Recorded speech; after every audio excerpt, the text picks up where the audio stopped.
sommes aujourd'hui le 10 août, en pleine vacances, et on reçoit, donc on a vraiment le bonheur, l'avons-nous, de recevoir des gens un petit peu venus de toute la France, des performeurs, donc des gens vraiment de grande qualité.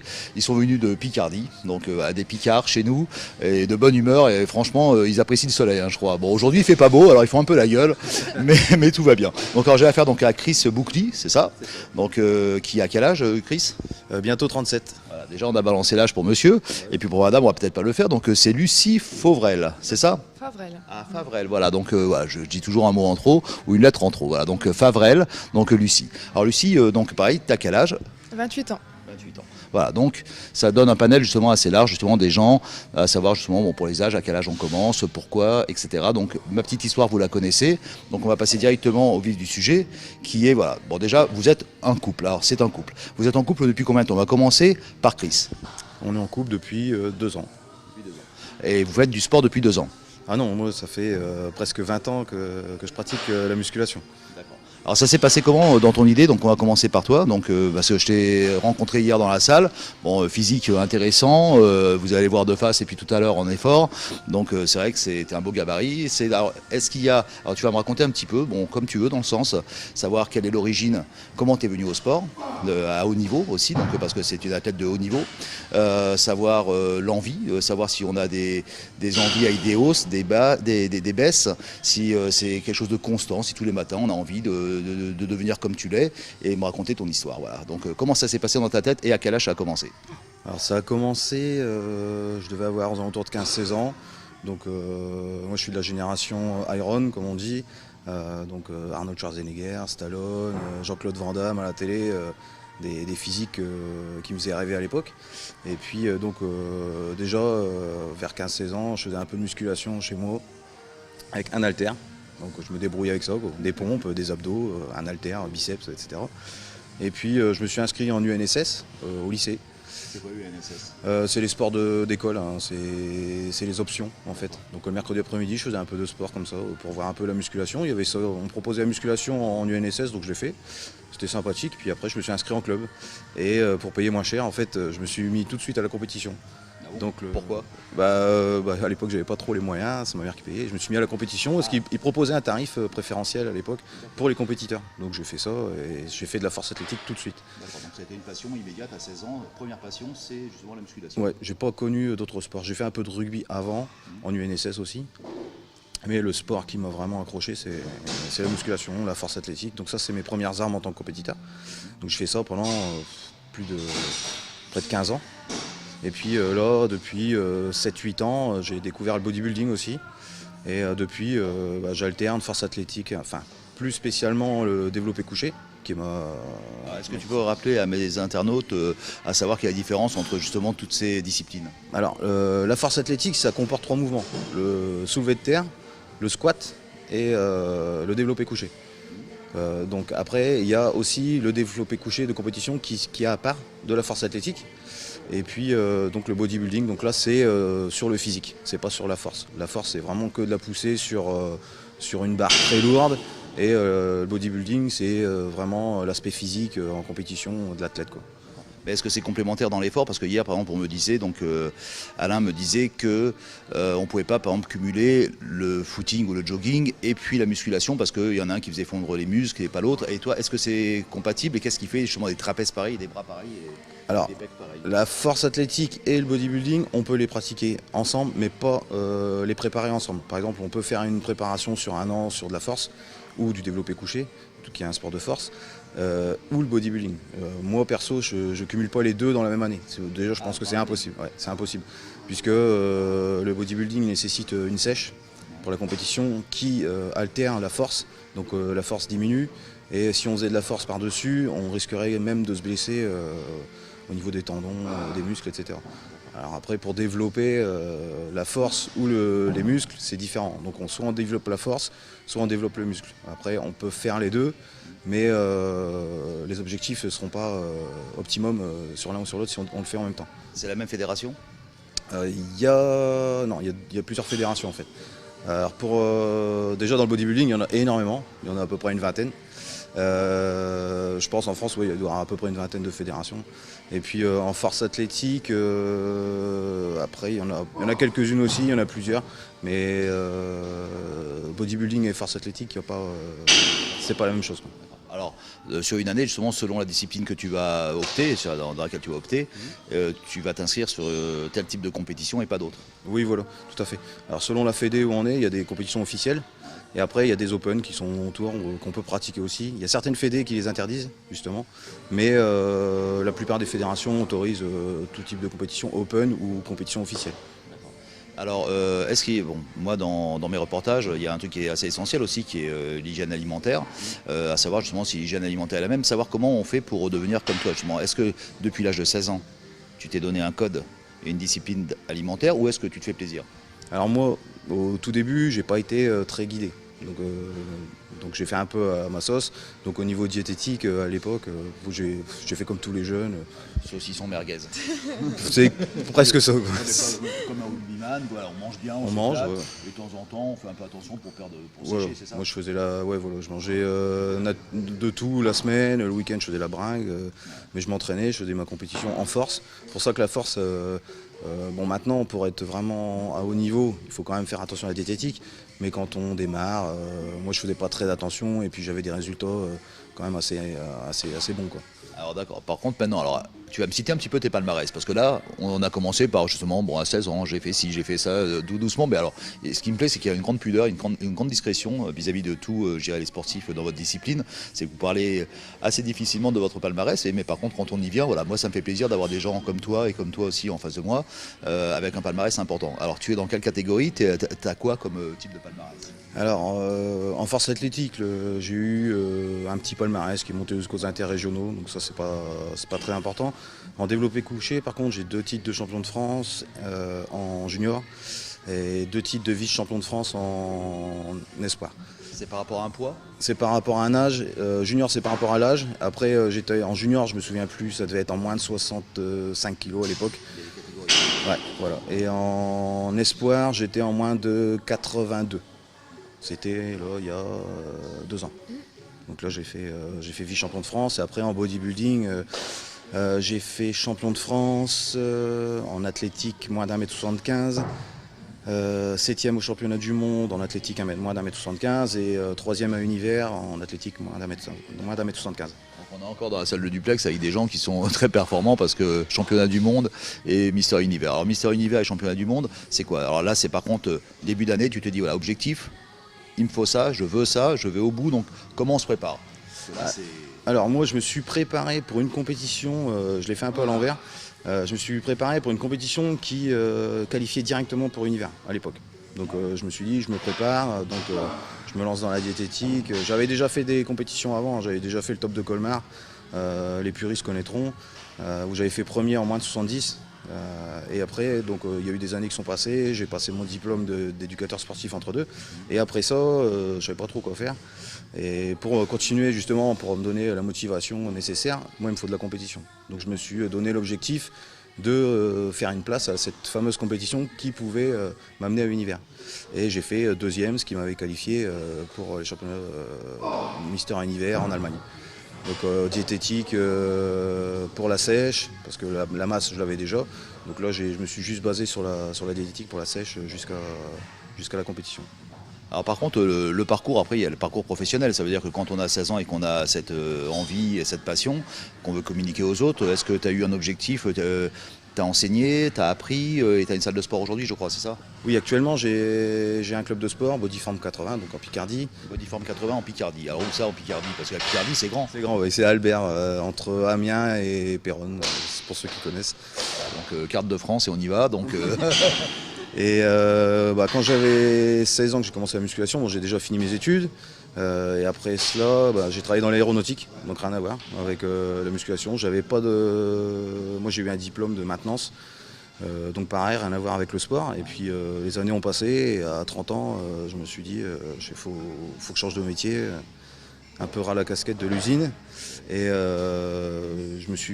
j'ai voulu créer ma société sans diplôme. Donc ce qui se fait, qui n'est pas très légal, mais qui se fait. Mais donc j'ai voulu faire ça, ça s'est pas fait, et du coup j'ai tenté le diplôme. à 33 ans. Et alors c'est difficile de se trouver par rapport aux jeunes, c'est quoi, comment ça se passe? Bon, en fait, on reprend une formation, donc c'est le BPGEPS AGFF. Donc on reprend une formation et finalement on se rend compte qu'il y a des jeunes, évidemment, mais il y a aussi des gens de notre âge et même plus âgés des fois. Ouais, et des gens qui, pareil, reconversion au niveau du travail, et puis on reprend les études, on reprend les stylos, les professeurs, les bancs d'école, et c'est vraiment sympathique. Et là on se rend compte que finalement à l'école c'est pas si mal, on est bien quand même. Voilà. Non mais c'est vrai. Et puis la formation elle est sympa, enfin moi en tout cas je l'ai passé à la mienne, elle est très sympa.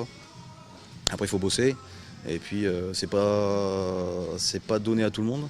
Ça, faut pas, n'importe quel jeune ne pourra pas se lancer là-dedans et puis dire ouais c'est facile, moi je veux être coach et puis ça va être sympa, c'est un boulot cool. On commence par être coach chez les autres. Alors quand on a ton palmarès qui évolue d'année en année, parce que je dirais qu'on progresse, on s'inscrit à des compétitions de plus en plus élevées, des objectifs de plus en plus hauts. Je dirais toi maintenant ta façon de transmettre justement, parce que on va venir à toi Lucie, justement ta façon de transmettre ta passion, même par rapport à Lucie, comment ça se passe avec les jeunes et dans une salle? C'est une envie, tu aimes communiquer avec les gens? Oui, j'aime en fait apprendre les bonnes méthodes, surtout aux jeunes et à ceux qui sont dans la muscu déjà depuis quelques temps et qui ne font pas réellement les bons mouvements. Moi en fait j'ai vraiment une envie d'apprendre les bonnes méthodes, les bons gestes pour éviter les blessures, pour éviter justement que les gens soient dégoûtés du sport, pour qu'ils durent dans le temps. Et puis pas qu'ils abandonnent après blessure, au bout de quelques semaines, au bout de quelques mois. Quoi. C'est mon cas, ça. Si je suis pas content ici avec Mika, donc je file en Picardie. C'est important parce qu'on l'entend pas dans toutes les salles. Oui, bien sûr. Après, c'est vrai qu'il y a beaucoup de salles qui, même s'il y a des coachs qui sont présents des fois, qui ne font pas forcément attention à l'intégrité de la personne. Donc les postures ne sont pas forcément les bonnes. Si c'est par exemple une personne qui voudrait perdre du poids, ça va être en fait l'objectif ça va être que ça. Et puis tant pis pour la posture, tant que la personne perd du poids, c'est juste ce qui importe. Quoi. Mais souvent, comme moi, j'irais à chaque fois que je vais dans une salle, je veux perdre du poids, on me met sur des appareils, on fait un genre de programme rapide, mais bon, sincèrement, ça dure 10 minutes en général, on fait le tour des machines, on te dit voilà, tu vas faire 5 séries de 10 ou 20 ou j'en sais rien, dès le premier jour, alors qu'on est comme moi, tu vois. Et après, moi je me bloque à tous les coups. Moi, au bout de 10 séances maximum, je suis bloqué, donc j'arrête, je paye une cotisation pour rien, je rentre chez moi, je regrossis, je déprime. Non mais c'est vrai que le schéma il est là, donc toi tu le projettes bien chez les gens, souvent tu le vois, tu l'analyses, tu parles avec les gens. Moi je fais attention à comment les gens font leur exercice. De toute façon quand ils ont leur plan, je reste près d'eux pour leur expliquer comment le plan s'effectue et surtout les postures. Faut bien expliquer aux gens comment on se positionne, à la vitesse où on doit travailler, le nombre de répétitions, faut être précis, savoir même leur expliquer les muscles, même si eux ne connaissent pas. Le fait de mettre des mots sur un mouvement ou sur un... Voilà. Après les gens comprennent et se souviennent du nom du muscle qui travaille. Donc c'est pas tout de dire faut faire comme ça, comme ça, comme ça. La personne va dire oui, donc elle va le faire. Et la semaine d'après, on va lui dire tiens, elle va travailler les dorsaux. Si on lui a pas expliqué que tel mouvement ou telle machine travaille les dorsaux, même s'ils savent pas où c'est à l'origine, la semaine d'après ils ne savent pas quoi. On va leur dire le positionnement, tout ça aussi. Et ils vont avoir oublié complètement le positionnement. Donc tu suis les gens et tu veux. Alors, là maintenant ça fait 2 ans que tu as ta salle, c'est ça. Donc bon, tu m'as dit c'est difficile, tout est difficile, les charges en France. Donc ça c'est compliqué parce que tu as une grande salle, comment ça se passe? Alors moi j'ai une salle de 350 mètres carrés, donc c'est une salle traditionnelle, il n'y a pas de cours collectif, c'est vraiment de la musculation, remise en forme, perte de poids, etc. Moi je propose des plans d'entraînement, donc chaque plan d'entraînement est établi par rapport à ce que la personne me propose, enfin me demande en fait comme objectif. Donc le plan est établi et j'explique séance par séance le plan. Donc disons un plan à 3 ou 4 séances, j'explique à chaque fois la séance comment elle se passe, les mouvements, les machines, les postures, etc. Ça je le fais une semaine, 2 semaines, 3 semaines s'il faut. Et puis après la personne quand elle devient autonome, parce qu'on arrive quand même à avoir une certaine autonomie à partir d'un moment. Je la laisse se débrouiller tout en ayant toujours un œil dessus, puisque en fait moi je ne fais pas de coaching privé ou particulier, mais je gère toute la salle en même temps. Donc tu pourrais le faire, t'aimerais le faire? En fait oui, ça serait l'idéal pour moi. Mais ce qu'il y a c'est qu'il faudrait que je délaisse une partie de ma clientèle, j'aurais pas l'œil dessus pendant que je coach quelqu'un en particulier. Ouais, mais c'est important, ne serait-ce que par amour propre aussi. C'est bien de transmettre justement une passion et puis de dire voilà, il y a un résultat. Moi là, je suis pris en main, on a prévu 1 an de travail avec Mika, donc il m'a donné une diète, il m'a donné un machin, il va me suivre. Je dirais pour moi, je suis hyper rassuré. Puis je pense que je vais avoir un résultat, si tu veux, par rapport à un mec de mon âge, pour être mieux, tu vois. Mais par contre, pour toi, prendre un jeune ou quelqu'un qui a vraiment envie, ça doit être hyper plaisant. Ah oui, carrément. En fait, le fait de ne pas justement pouvoir. Enfin, faut que je le mette en place. Et là, de toute façon, on en parle déjà. Je vais sûrement le mettre en place dans l'année qui arrive. Là. Faire du coaching vraiment privé pour amener des personnes à des résultats plus probants, mais être là au contact pendant 1 heure, enfin pendant chaque séance, 1 heure ou 2 s'il faut, plusieurs fois par semaine, pour justement avoir une sorte de jouissance du résultat, quoi. Si le résultat est là, en fait, c'est là où on est content, quoi. On voit des résultats. Si c'est de la compétition, c'est encore mieux. Enfin, moi, j'adore la compète, donc si c'est un athlète que je prépare pour de la compétition, c'est super parce que je vais l'amener peut-être à faire des podiums ou déjà aller au bout de lui-même. Donc déjà, ça serait déjà super intéressant pour moi. C'est moins frustrant, quoi. Mais tu as quand même des athlètes de haut niveau. Tu as des gens quand même sur ta région, voilà, que tu sens qu'ils ont un potentiel et tu peux les amener loin ou pas? Alors là, dans mon club, j'ai des athlètes de haut niveau, très haut niveau même. C'est pas moi qui les ai préparés. J'ai Peter Potepa notamment, son frère Steve Potepa, j'ai eu Valentin Bretel, j'ai Dany Deneville qui ont fait des très très bons résultats. Bon, le meilleur c'est de ces personnes, c'est Peter qui a fait 5e l'Arnold Classic je crois, ou Arnold Amateur. Donc c'est quand même énorme, c'est un super gros gabarit. C'est l'ancien gérant de la salle, à qui j'ai racheté la salle d'ailleurs. Et puis après, Dany Deneville, je l'avais préparé pour 2-3 compétitions en handisport en 2015-2016. Il avait fait de très bons résultats, il avait fait 2e il avait fait 3 compétitions dont le top de Colmar en handisport, il avait fait 2e. Donc j'étais assez fier de lui, assez fier de ses résultats. Et puis là depuis il a ralenti la musculation, il est plus reparti pas dans l'entretien mais dans la préparation mais de son côté. Alors, le nombre de cotisants et de gens qui sont dans ta salle aujourd'hui, ça s'élève à peu près à combien? Ça tourne par an? Ça évolue? Là actuellement, alors j'ai repris la salle, on était un petit 140 adhérents.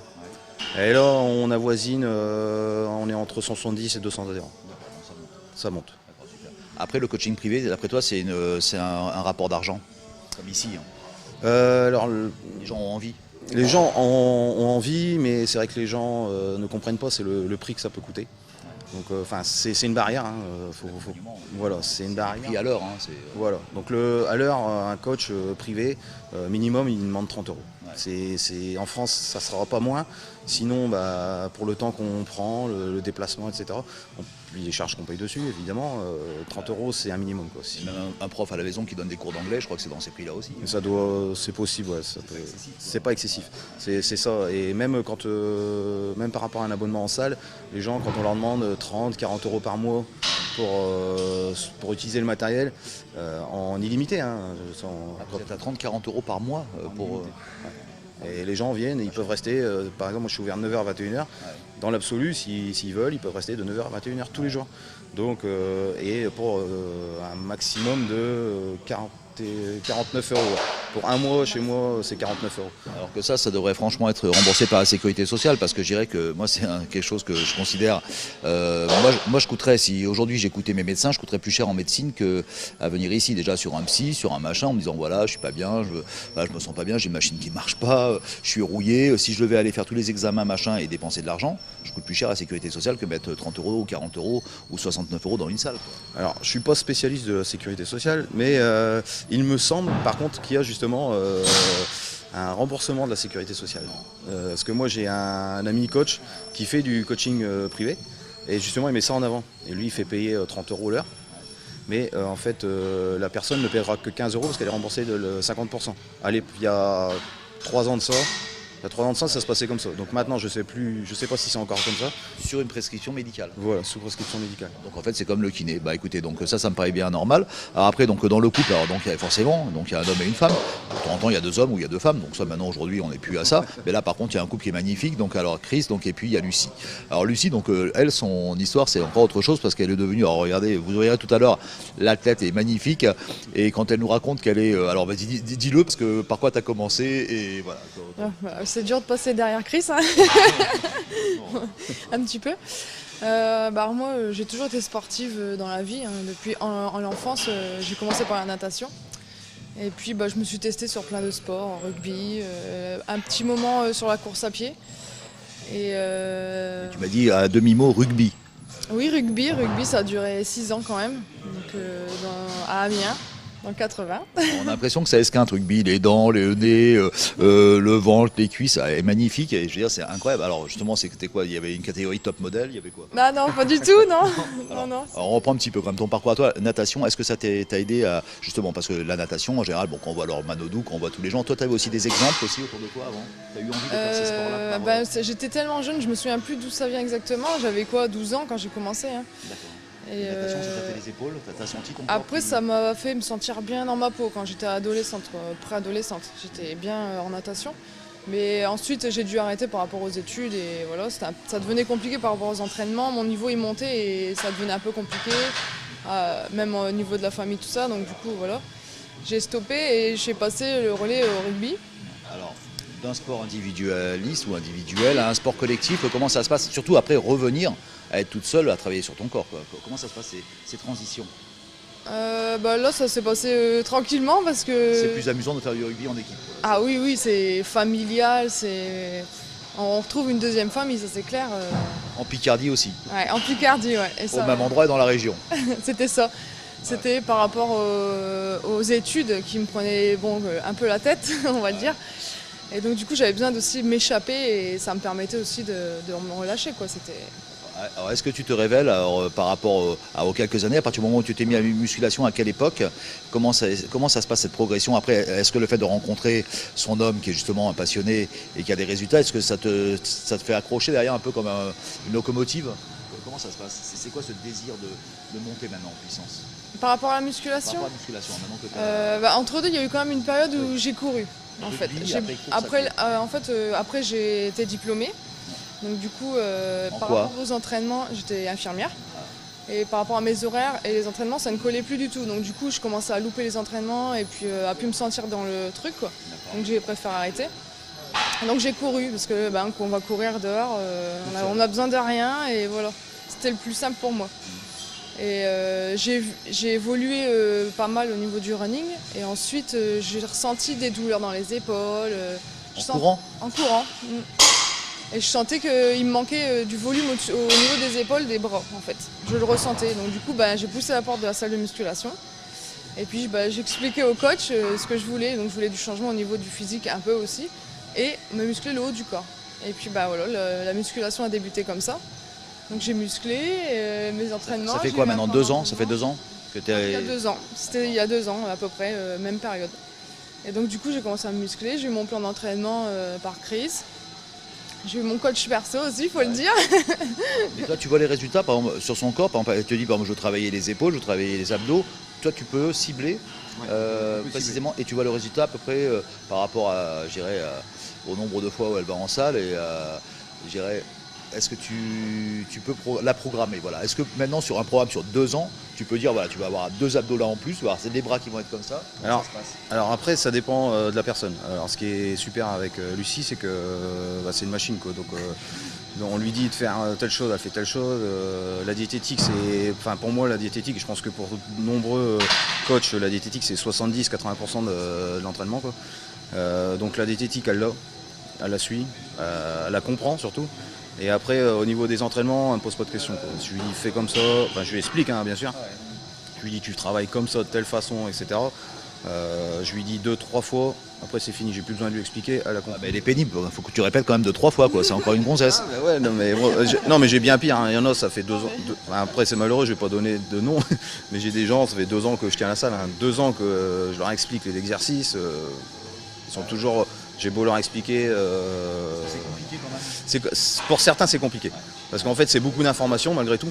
Après, je peux comprendre que ce soit compliqué, mais après, c'est aussi une attitude de chaque personne. Si on n'est pas concentré à ce qu'on fait, forcément, la musculation, c'est pas facile. On rentre pas dans une salle en se disant on prend un abonnement. Je veux perdre du poids, je prends un abonnement, j'ai payé 49 €, je vais perdre du poids. Non, j'ai payé 49 € pour rentrer dans la salle. Maintenant, je veux perdre du poids, je me bouge le cul. Tu fais le programme comme tu veux, c'est comme en ce moment je fais du cardio pour sécher un petit peu, pour reprendre, pour essayer de reprendre le souffle et puis enfin marcher la machine, c'est tout. Hein. Donc toi, tu reprogrammes la machine. Voilà. La machine est programmée, elle est lancée et elle est disciplinée. Elle est disciplinée, franchement, c'est facile. C'est mon mental, je pense qu'il fait beaucoup les choses. Elle c'est facile. De toute façon, quand je l'ai vue la première fois, je lui avais dit, j'ai vu le potentiel dans... Tu te dis elle est moche, on va peut-être pouvoir en faire quelque chose. Non mais il y a certaines personnes comme ça où on sait qu'il y a du potentiel et on sait qu'on peut ressortir des choses. Quoi. Et là, pour moi, c'est du plaisir à coacher. Puis bon, pour vous deux, justement, alors comment ça se passe alors, au niveau hygiène alimentaire, est-ce que vous mangez la même chose? Parce que là, j'ai remarqué une chose, depuis, ça fait une semaine que je fais le régime, c'est hyper compliqué. Moi, je préfère sortir des merguez, le couscous, le machin, non mais je veux dire n'importe quoi, mais c'est facile. Manger comme vous le faites, c'est-à-dire comme le programme que j'ai, c'est compliqué. Alors pour vous, vous avez le même programme alimentaire ou pas? C'est selon les périodes aussi. En ce moment, c'est beaucoup moi qui contrôle l'alimentation à la maison. Donc c'est moi qui prépare mes repas à moi et ses repas à lui, sachant qu'en ce moment il est en prise de masse, donc c'est pas trop compliqué, on va dire. Et c'est pas la même chose? C'est pas la même chose, parce que là actuellement, depuis quelques mois, toi tu étais plus dans... C'est pas une sèche, parce que, à proprement dit, parce qu'une sèche c'est vraiment pour les athlètes qui préparent une compétition. Là c'était plus un réaffinement pour l'été, quoi, pour la plage, etc. Opération bikini de l'été, on va dire. Ouais. Alors à propos d'opération bikini, parce qu'ici on est avec quelqu'un qui est justement une championne qui commence à être championne bikini. Alors la discipline bikini, toi tu veux venir vers ça ou tu veux venir vers plutôt du culturisme? Pour l'instant c'est pas du tout à l'ordre du jour. Là pour l'instant Parce qu'elle a que un string, hein, donc c'est pour ça qu'elle veut pas passer au bikini. Il y a le budget. Hein. Et en Picardie, ils en profitent pas. Ah ça c'est sûr. D'ici quelques années, je pense que je tenterai l'aventure. Pour l'instant, je prends de la masse, je me laisse vivre un petit peu, mais... C'est complémentaire? Tu peux commencer par autre chose et venir au bikini? Oui, parce qu'en ce moment, je suis plus dans la force athlétique, dans le bench press, développé couché, et ça me suffit largement pour l'instant. Ouais. Mais alors, développé couché, c'est la partie supérieure. Alors les jambes, tu as fait du rugby, d'accord? Donc déjà, tu as pris de l'avance. Et la course à pied, elle a pris de l'avance, d'accord? Mais c'est vrai qu'elle a beaucoup travaillé le bas dans sa vie. Oui. De sa vie d'athlète. On reste quand même, ça reste toujours complet, hein, même si on fait du bench press ou. Bon, après, ce qui est malheureux, c'est que c'est vrai quand on est en compétition de bench. Pardon. Alors, dans le bench press, c'est vrai qu'on voit beaucoup d'athlètes en compétition qui ne travaillent très peu le bas. Alors ça, c'est malheureux parce que du coup, ça fait un déséquilibre, ça physiquement. Bon, je pense que la musculation, qu'on fasse de la force athlétique ou je sais pas moi, du body ou de l'haltéro, on cherche quand même à avoir un physique quand même sympathique, quoi. Et donc il faut tout travailler, quoi. Faut que ce soit équilibré, sinon c'est moche. Donc là, elle travaille le bench press, c'est vrai, en force. Et après le reste du corps, elle le travaille différemment, moins en force sur le bas du corps. Alors je connais pas ce mot là, c'est quoi ouais. Alors bench press, c'est l'appellation anglaise de développé couché. Mais accompagné par un guide et une machine ou comme ça en charge libre. Oui. Et par contre, tu es accompagné, il y a quelqu'un qui te sécurise derrière? À l'entraînement et aux compétitions, oui. Quand je vais effectuer mon maximum, j'ai toujours quelqu'un derrière moi, au cas où, Chris en l'occurrence. D'accord. Alors, donc on va conclure par une chose. Donc toi, ton objectif, par exemple, cette année, c'est quoi? Et ton objectif, sincèrement, à 10 ans. À 10 ans, parce que j'ai vu hier ce monsieur, donc Alain, l'anglais, il a 65 ans, il a encore des objectifs et il est encore Mister Univers, tu vois. Il est encore dans des catégories comme ça. Donc toi, par rapport aux catégories, par rapport aux âges, il y a peut-être moins de gens qui se présentent ou différents, tu vois. Mais à 10 ans, c'est quoi? Alors là, actuellement, je suis encore senior, donc jusqu'à 40 ans.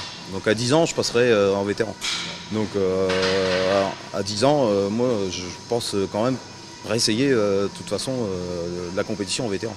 Ça, c'est objectif national, voire interne. C'est plus dur maintenant en tant que senior ou vétéran de trouver une place? De faire des podiums? Alors vétéran, je sais que les vétérans ils sont top quand même. Donc je pense qu'en vétéran, je vais quand même ramer parce qu'il y aura les vieux briscards qui seront là. Voilà, c'est repartir en fait à zéro. Hein. C'est dès qu'on change d'âge ou on change de catégorie de poids, c'est à chaque fois se remettre en question et repartir sur d'autres.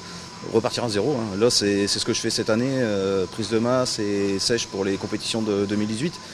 Mais je repars à zéro. Là, ce que j'ai fait en athlétique, moins d'1m75, c'est mon passé et maintenant ça va passer à autre chose. Donc c'est pas dit que je vais faire des podiums cette année, mais c'est mon objectif. En tout cas.